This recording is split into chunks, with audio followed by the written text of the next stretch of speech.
Hi, Dad! Tignan mo yung mga pinamili ko. Hey Ruby, that's quite a lot of shopping.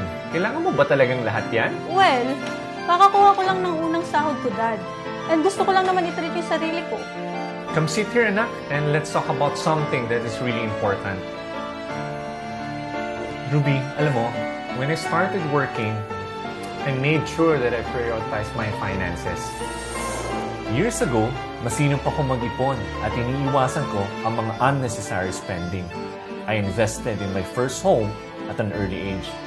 That home became the foundation of my financial success. Oo nga, no? Ang galing!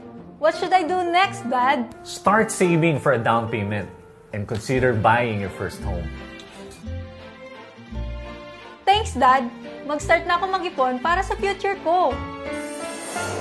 And so Ruby embarked on a journey to owning her own home.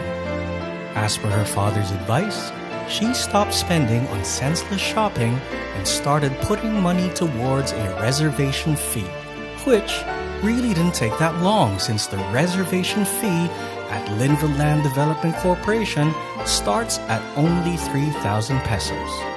After a few months, Ruby was able to move into her new home.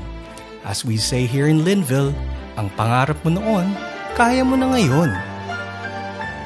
Thank you to all the loving fathers who are not only generous with finances and material gifts, but also with words of wisdom. Today is your day, gentlemen. Happy Father's Day.